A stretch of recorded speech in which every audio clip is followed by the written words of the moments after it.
네, 10시 시작하겠습니다. 자, 방금까지 막 카톡을 주고받아가지고 네. 아,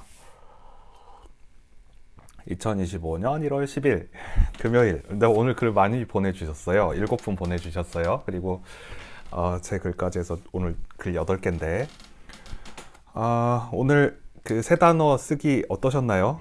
단어가 잘 안 쓰는 단어가 있었죠. 뭐 언저리 뭐 이런 거 있죠. 에이드. 저도 쓰다 보니까 글쎄 언저리라는 말은 뭐 어쩌다가 나오는데 그 에이드는 뭐 잘 쓰고요. 마시는 음료니까. 근데 의외로 안 쓴 단어가 소녀더라고요. 저는 소녀라는 단어를 쓰면서 굉장히 어색했어요. 그냥 여자아이 이런 식으로 쓰는데 그 느낌이 어때요? 소녀, 그러니까 그냥 단어로 소녀 볼 때는 잘 모르지만 내가 막상 글에 소녀 이렇게 쓰려니까 어때요? 약간 연세가 있는 분의 글이구나. 약간 이런 거 느껴지지 않으신가요? 네, 이제 한 분 더 보내주셨는데 여기까지 할게요. 유정미 작가님 글까지 한번 할게요. 이거 좀 옮길게요. 유정미 작가님 글까지 할게요. 그러면 오늘 글 8개 보내주신 거네요. 그럼 제 거 글까지 하면 9개가 되겠네요. 자, 유정미 작가님 글까지 들어갔습니다. 오늘 그러면 보내주신 분들 순서대로 하면은 김소연 작가님, 김정선 작가님, 한승희 작가님, 김영신 작가님, 김혜정 작가님, 최은희 작가님, 희정 베로니카 작가님, 유장미 작가님까지 이렇게 8개 글이 올라왔습니다. 제가 그러면 오늘 또 요 단어를 해볼게요. 스위스 융프라웅 파트리워즈에서 찍어봤는데 별다른 이유는 없어요. 눈도 많이 오고 추워서 그냥 찍어봤는데 언저리 에이드 소녀라는 단어가 나왔습니다. 자, 한번 시작해 보도록 하겠습니다. 보내주신 순서대로 읽을게요. 자, 먼저 김소연 작가님 글입니다. 일 셋이라 다행이야. 점심시간을 알리는 종이 울리자마자 지수가 내게 소리쳤다. 유나야, 현지야, 빨리 가자. 오늘 급식에 맛있는 에이드 나온대. 지난 쉬는 시간 일은 마치 없었던 것처럼 영락없이 배고픈 소녀들일 뿐이다. 내 이름을 부른 이상 내가 고민할 이유는 없었다. 자리를 박차고 나와 우리 셋은 맛있는 맛을 골라야겠다는 일념으로 급식실로 달려들었다. 아뿔싸, 그 찰나에 현지가 급식실 앞 탁자 언저리에 발이 걸려 넘어져 버렸다. 괜찮아? 묻는 질문에도 현지의 눈물은 멈출 줄 몰랐다. 나는 슬그머니 걱정이 올라왔다. 5교시엔 현지랑 나랑 짝꿍 줄넘기 시간인데 걱정은 현실이 되었다. 현지는 결국 엄마가 호출되어 조퇴를 해버렸고 체육 시간에 나는 짝이 없어 줄넘기를 못하게 되었다. 시무룩해 앉아있는 내 등 뒤에서 지수가 불렀다. 유나야, 빨리 와. 나랑 짝꿍하자. 나는 생각했다. 친구가 셋이라 진짜 다행이잖아. 네, 김소연 작가님 지금 계속 이어 쓰시고 계시거든요. 그래서 앞에 저번에 썼던 거랑 이렇게 이어지고 있습니다. 글이 이제 점점 뭔가 사건이랄까? 스토리가 점점 이제 재미있어지죠. 자, 그리고 그 다음 김정선 작가님. 입안 가득 들이켜는 한 모금의 세상 시름 입속으로 꼴깍 사라지게 하는 너. 너는 대체 뭘 먹었길래 그렇게 어떤 연인보다 맑고 청량할 수 있는 걸까? 너의 비법이 궁금하구나. 그런 마법의 약이 있다면 나도 흠뻑 마시고 너와 같이 청량해지고 싶다. 컵 언저리 가득 너의 분신들을 가득 깔고 중국 황실 뺨치는 고급스러움에 자칫 새 나올지 모를 너의 새침함을 감추려 달달한 설탕을 가득 품었구나. 달달함 뒤에 올라오는 새침함은 아직 때를 벗지 못한 청춘을 즐기는 소녀 같다. 이제는 너도 나이를 먹고 새침함을 감추기 위해 톡 쏘는 청량감을 한가득 부어 넣었구나. 너는 쌀쌀 달콤한 인생 같은 내 최애 자몽 에이드. 하트 이렇게까지 네, 보내주셨어요. 와, 잘 써주셨고요. 무슨 홍보 문구 에이드 홍보 문구, 멋스러운 홍보 문구 같은 네, 글이 있었습니다. 그리고 그 다음 세 번째 한승희 작가님 글입니다. 위로. 제목이 위로인가요? 그렇죠? 읽어볼게요. 그 아이는 오랜 기간 동안 집에만 있었다. 내가 아이를 처음 본 날은 내 생일날이었다. 생일이라고 친구가 집으로 오라고 불렀다. 집에서 조촐하게 밥이나 먹자고 불러가게 되었다.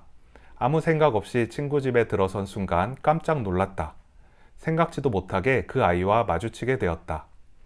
그 집에 있을 만한 아이가 아니라서 더 놀랬을 것이다. 오랜만에 간 친구 집에서 산지 좀 되었다고 했다. 그 아이는 무언가 상처를 많이 받은 얼굴이었다. 이야기를 들어보니 아이의 부모는 교통사고로 사망하고 아이만 남은 상태였다. 아이는 그 충격으로 실어증에 걸렸다고 했다. 어찌 안 그러겠는가. 하루아침에 부모가 다 사라졌으니. 마음 한구석이 짠했다. 그래서 아이의 눈이 그리 서글퍼 보이고 아파 보였구나 하는 생각이 들었다. 그날 이후로 아이에 대한 생각이 마음 한켠에서 계속 맴돌았다.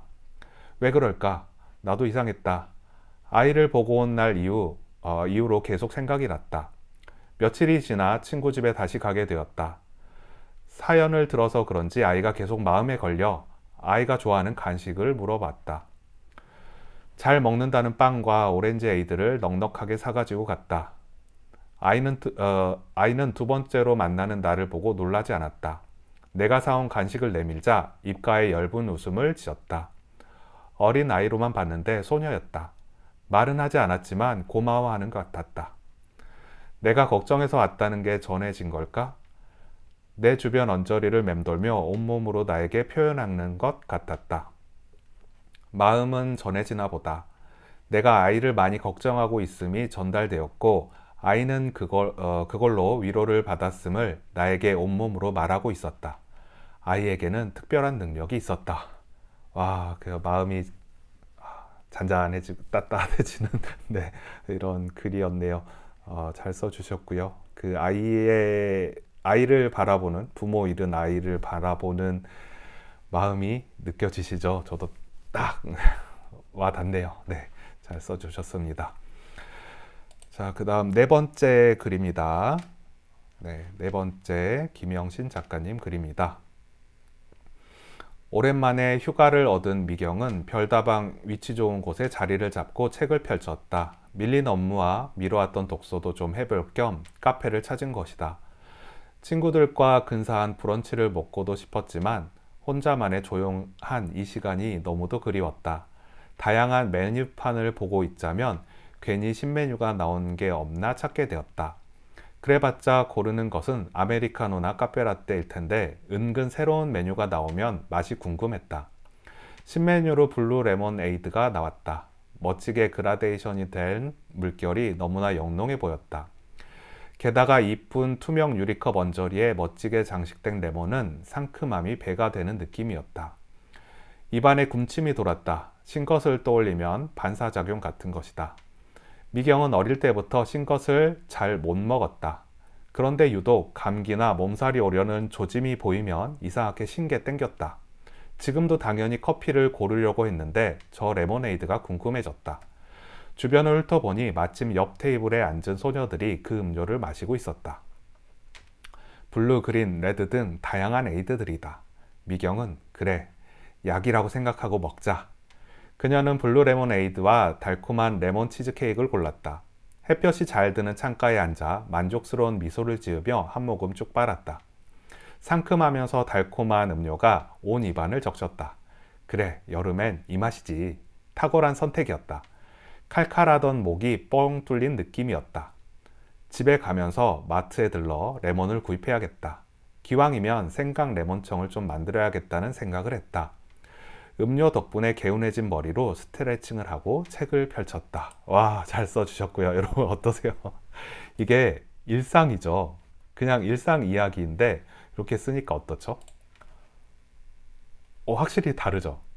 저도 뭐 카페에 가서 스타벅스 이런 데 가서 같은 생각이에요. 저도 항상 아메리카노를 사는데 신메뉴 나오면 둘러보고, 그러니까 누구나 같은 경험인데 김영신 작가님 입장에서 쓰니까 우리 똑같은 경험을 했을 텐데 전혀 다르고 새롭고 신선한 느낌이 드시죠. 네, 요게 같은 경험, 같은 생각을 하더라도 사람마다 다 다르게 표현합니다. 이게 이제 독서와 글쓰기 차이점이기도 해요. 그래서 다른 사람들의 글을 보면 다 신선하게 느끼고 재미있게 느끼고, 네, 저도 방금 또 카페에 갔다 온 느낌이 들었네요. 네. 다음 5번째 김혜정 작가님 글입니다. 18세 언저리로 보이는 앳된 어린 소녀가 카페에 앉아 하얀 테이블 위에 노란색을 띤 레모네이드가 들어있는 투명한 유리잔을 양손으로 붙잡고 무언가 골똘히 생각하며 앉아 있다.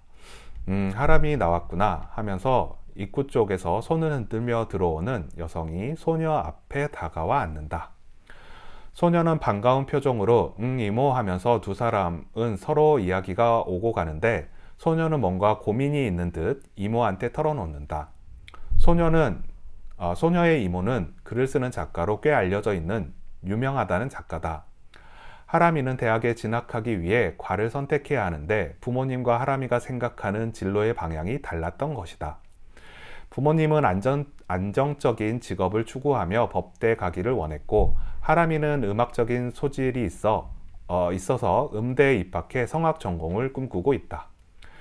이모는 하람이에게 직접적인 결정보다는 본인이 잘 결정하도록 조언을 하는데 이모는 될 수 있으면 하람이가 원하는 방향으로 선택하기를 바래. 하람이 인생은 누구도 책임져 주지 않아. 자신만이 선택할 수 있는 길이기에 음대를 원한다면 부모님에게 내가 왜 음대를 가야 하는지 구체적으로 말씀드리고 설득하는 것도 좋은 방법일 것 같다. 하람이는 그제서야 자신감을 얻은 듯 이모와 밝은 웃음을 지으며 레모네이드를 쭉 마신다. 요즘 많이 지금 원서 접수 끝났나요? 그 시즌인 것 같던데. 요즘 많은 우리 수험생들, 이제 대학 진학 준비하는 친구들이 고민한 내용이기도 하고, 놀랍게도 제가 10여 년 전에 진학 컨설팅으로 꽤 유명했습니다. 신촌에서. 네, 그래서 진학도 많이 시키고 그 다음에 공무원이라든지 취업도 많이 하고 막 그랬었거든요. 그러니까 지금처럼 취업학원 막 생기기 전에 제가 이렇게 활동한 적도 있는데 요즘엔 안 해요. 안 한다기보다는 제가 글쎄요, 다른 일을 지금 하다 보니까 조금 적고 있었는데 예전에 제가 했던 그 일들이 생각이 나네요. 써주신 대로 본인 하는데 본인 하고 싶은 게 최고죠. 평양감사도 자기 싫으면 싫다잖아. 그 말이 맞는 것 같아요. 그러니까 억지로 하면은 나중에 탈나더라고요. 제가 상담할 때 그런 경우가 많아요. 나이 많으신 분들도 와가지고 나중에 다른 길 갈 걸 그냥 내가 하고 싶은 거 할 걸, 이런 분들이 꽤 있었어요. 연세 많으신 분들도 그러신 분이 있었어요. 자, 그 다음에 6번째. 네, 최유미 작가님 글입니다. 이른 아침부터 탐스러운 한방눈이 내렸다. 예쁜 눈을 보고 감상에 젖고 싶지만 오늘은 너무 바쁜 날이다. 아이의 중학교 졸업식이 있는 날이다. 어제 미리 사둔 꽃다발을 챙겨 들고 급하게 차를 몰아 아이 학교로 향했다.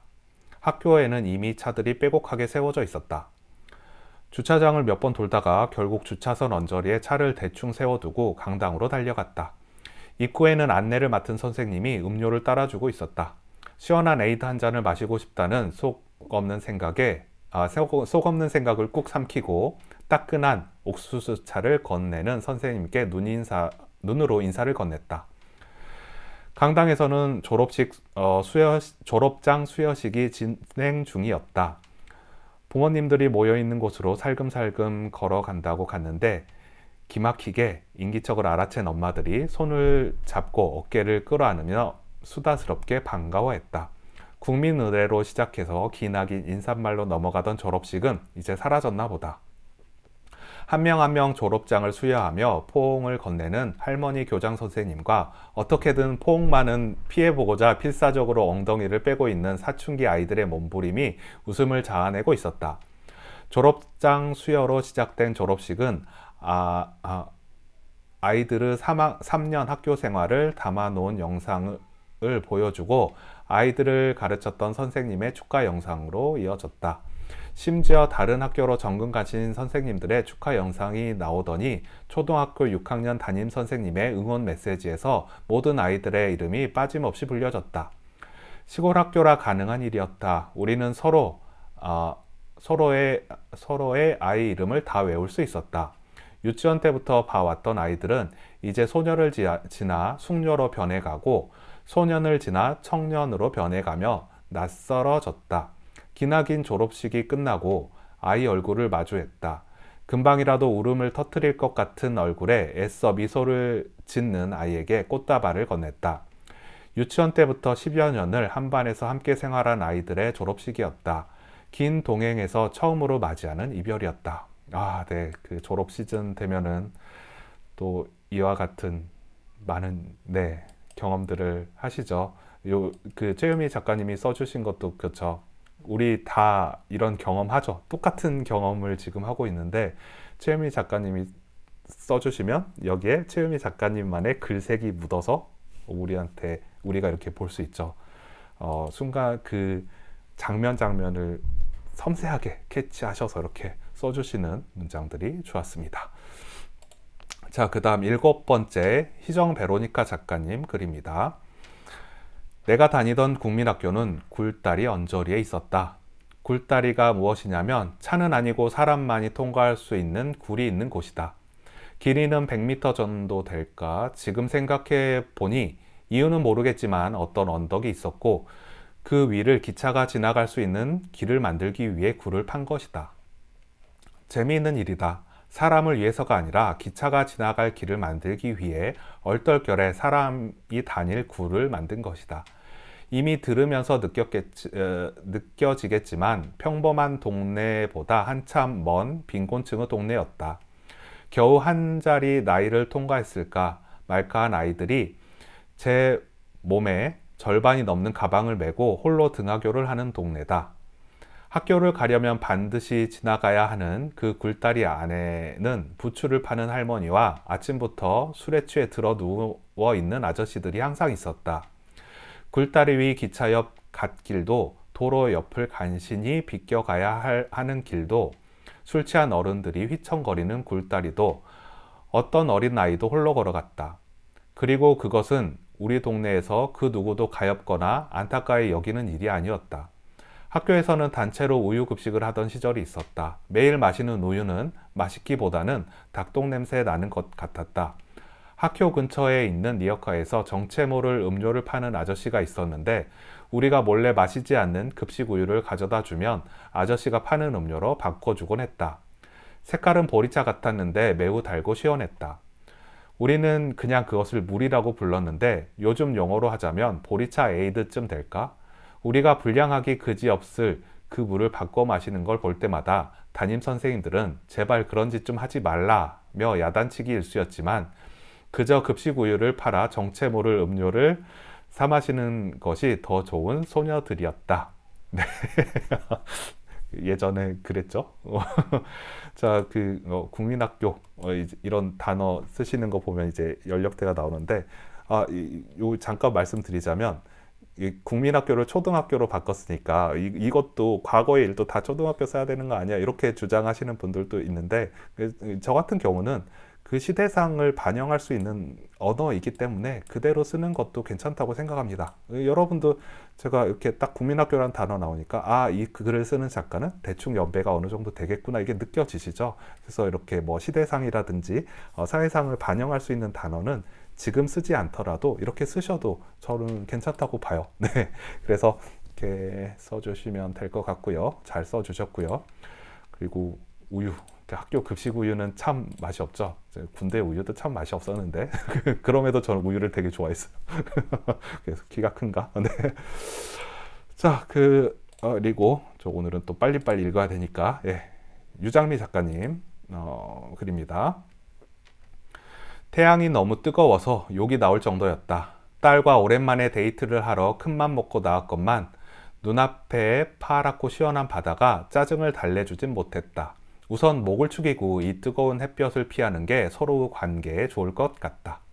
저 나지막한 언덕 언저리쯤에 핑크색 건물의 카페를 분명 지나오다 보았는데 아무리 찾아도 보이질 않는다. 딸아이에게 찾아보라고 말을 했건만 얜 도무지 협조할 생각이 없는지 자꾸만 반대쪽으로만 걷는다. 나만 마음이 급했다. 모퉁이로 사라지는 딸아이를 찾아 간 곳에는 조그만 시골 구멍가게가 있었다. 오래된 나무틀에 손자국이 심해서 원래부터 울퉁불퉁한 유리였는지 의심 가는 창문과 아무리 봐도 어울리지 않는 빨간 장미꽃 그림과 함께 화려하게 반짝이는 조명이 간판의 테두리를 감싸고 있었다. 그 안으로 가게 이름이 또렷하게 보였다. 장미 슈퍼. 가게 이름을 읽자마자 우리는 서로 눈을 마주치며 풋 하고 웃음을 터뜨렸다. 촌스럽게 장미 슈퍼가 뭐야? 엄마 슈퍼야? 딸의 놀리 듯한 말에 슬쩍 반가움과 호기심이 생겨 삐걱거리는 여닫이 문을 열고 들어갔다. 한쪽에 시원한 얼음과 함께 여러 과일맛 에이드를 팔고 있는 소녀가 있었다. 까만 단발머리를 한 그 소녀의 이름이 장미일 거라는 생각이 퍼뜩 스쳐 지나갔다. 네, 유장미 작가님의 성함과 연관된 글을 써주셨는데요. 네, 재밌는 뭐랄까 재밌는 뭐 꽁트까지는 아니고 에세이도 전 짧지만 너무 위트 있고 재밌는 한 신이 된 것 같아요. 그 에세이라고 해서 뭐 몇 페이지가 꼭 있어야 되고 그런 게 아니죠. 그 유장미 작가님의 이 글처럼 한 500, 600자 정도 될 텐데 와, 요것만으로도 기승전결이 지금 다 나와 있죠. 이런 글도 매우 잘 써주신 글이라고 보겠습니다. 자, 그 다음 이제 마지막으로 제 글을 읽도록 하겠습니다. 제 글도 저번과 이어져요. 계속 한번 이어서 써볼게요. 도무지 이해할 수 없었다. 분명히 무덤을 초가집으로 착각했던 것이고 다시 캠핑장으로 돌아올 때까지 상처를 입거나 다친 곳이 전혀 없었기 때문이다. 하지만 비릿한 쇠냄새가 나는 것으로 보아 소매에 흥건하게 묻은 것은 분명 피가 맞다. 내 피가 아니라면 다른 누군가의 피다. 섬뜩한 생각에 소름이 돋았다. 어찌할 바를 몰라 하고 있는데 텐트 언저리에서 누군가의 인기척이 느껴졌다. 저기요. 낯선 소녀의 목소리였다. 저기요 아저씨. 배낭에서 다른 옷을 서둘러 꺼내 갈아입고 조심스레 텐트 밖으로 고개를 내밀었다. 초등학생으로 보이는 소녀가 나를 빤히 바라보며 서 있었다. 그 여자아이의 얼굴은 하얗다 못해 창백하게 보였다. 아이와 눈이 마주치자 아이는 어딘가를 손가락으로 가리키고 있었다. 내가 지나왔던 길이 검붉은 핏빛으로 물들어 있었다. 제가 다 봤어요. 아이가 냉랭하게 말했다. 무엇을 봤다는 말이지? 두려웠지만 궁금했다. 아이는 초점이 흔들리는 내 눈을 바라보며 주머니에서 사과맛 에이드 음료를 꺼냈다. 이거 지금 빨리 드셔야 해요. 아이의 독촉에 일단 정신없이 음료를 받아 입안에 털어 넣었다. 차갑고 따끔거리는 느낌에 몸이 사시나무 떨리듯 떨렸다. 음료를 모두 마시고 나니 아이는 온데간데 없이 사라지고 말았다. 네, 저는 이렇게 계속 약간의 이제 스릴러와 판타지 경계를 저울질하면서 이렇게 글을 써봤습니다. 여러분 오늘 글들 보시니까 어떠세요? 다들 잘 써주셨죠? 그리고 와, 이제 분량이 굉장히 많으세요. 이렇게 길게 써주세요. 제가 한참 동안을 읽게 됐네요. 그리고 제가 그러면 또 이제 오늘의 베스트를 뽑아봐야 되는데 제가 오늘 베스트가 있었습니다. 오늘의 베스트는 이제 앞으로 다가올 졸업 시즌을 준비하신 최유미 작가님께서 어찌 보면은 그 담담하고 평범한 졸업식의 일상이잖아요. 근데 제가 여기서 재밌었던, 그러니까 이게 재밌다라고 제가 느끼는 게 있죠. 한 명 한 명 졸업장을 수여하며 포옹을 건네는 할머니 교장 선생님과 어떻게든 포옹 많은 피를 보고자 필사적으로 엉덩이를 빼고 있는 사춘기 아이들의 몸부림 이게 있잖아요. 이게 너무 막 여러분 느껴지시죠? 막 진짜 눈앞에서 벌어진 것처럼. 그래서 요 표현이 오늘 제 마음을 흔들었습니다. 그래서 오늘의 베스트는 네, 최유미 작가님 축하드립니다. 네, 이렇게 제 글까지 9개 글을 읽어봤습니다. 이게 매번 참여해 주시는 분들의 실력이 쑥쑥 향상이 됩니다. 이게 굳이 이렇게 너무 많이 쓰실 필요는 없고요. 정말 10분간 쓰시면 되는데 분량이 적다고 이렇게 고민하지 않으셔도 돼요. 충분히 그냥 10분 안에만 내가 뭐 요만큼 쓰셔도 되고 요만큼 쓰셔도 되고 그건 뭐 자유롭게 쓰시면 되니까 뭐 누구든지 참여하실 수 있는 기회라는 거 자 다시 말씀드리고요. 오늘의 베스트는 최유미 작가님께 드리고요. 그리고 저 이제 다음 랜덤 세 단어 일정은 이제 제가 한 주에 2번씩 이제 이렇게 챌린지를 해요. 화수는 자연스럽게 글쓰기, 그러니까 주제 하나만 제가 드리고 10분 안에 쓰는 거. 그 다음에 목, 금은 랜덤 세 단어 챌린지, 세 단어를 랜덤으로 주어 드리고 공지를 드리고 그 세 단어를 넣어서 10분 안에 쓰는 거 이렇게 2개씩 하거든요. 그래서 이제 다음 주 14, 15일은 자연스럽게 글쓰기를 할 거고요. 다음 주 16, 17일은 이렇게 랜덤 세 단어 글쓰기를 하도록 하겠습니다. 지금 그러면 다음 주에 또 공지 드리고요. 그리고 추가로 저희 이제 동화 만들기 제가 올해 목표 중에 하나가 올해 동화책 제가 저 혼자 50권 쓰겠습니다 이랬잖아요. 지금 빨리 써야 돼. 한 주가 지나갔어요. 1주일에 한 권씩 써도 지금 50권이 1년이 52주니까 지금 서둘러 써야 되는데 제가 지금 한 권은 쓰고 있고요. 사파를 AI로 할지 그냥 할지는 이게 제가 AI 프로그램을 좀 돌려보면서 할 건데 계속 마음에 안 들어요. 그래서 제가 그려야 되는데 제가 직접 또 그리면 시간이 너무 많이 걸려서 지금 그 고민에 빠져 있습니다. 빨리 결정을 할 거고 제가 동화책 50권이 될지, 그러니까 50권을 못 채울 수도 있을 것 같아요. 아무튼 50권을 만드는 이 과정, 제가 글을 풀어나가는 과정, 사파를 만들거나 사파를 AI로 만들거나 그려내는 과정, 그리고 사파 글을 모아서 동화를 만드는 과정 전체를 제가 컨텐츠로 지금 촬영을 하면서 할 거거든요. 그래서 요거는 유료 컨텐츠로 해가지고 그 강의 사이트에 제가 올려둘 거예요. 그래서 필요하신 분은 보실 수 있게 그렇게 생각하고 있습니다. 그리고 맛보기라든지 좀 샘플 같은 경우는 우리 멤버분들 위해서 제가 무료로 공개는 할 거고요. 그 다음 상징 시즌3 지금 작년까지 12개 제가 촬영했거든요. 지금 13번째 곡을 선정했고 지금 뮤직비디오를 열심히 돌려보고 있습니다. 지금 아직 100번도 못 봤어요. 더 봐야 돼. 한 200번을 봐야지 뭐가 막 보여. 그리고 제가 상징 강의할 때 도대체 저 상징 어디다 써 그러는데 제가 방금 랜덤 세 단어로 쓴 글 있잖아요. 막 무덤에서 사람이 나서. 근데 여기에 제가 상징을 막 갖다 놓고 있어요.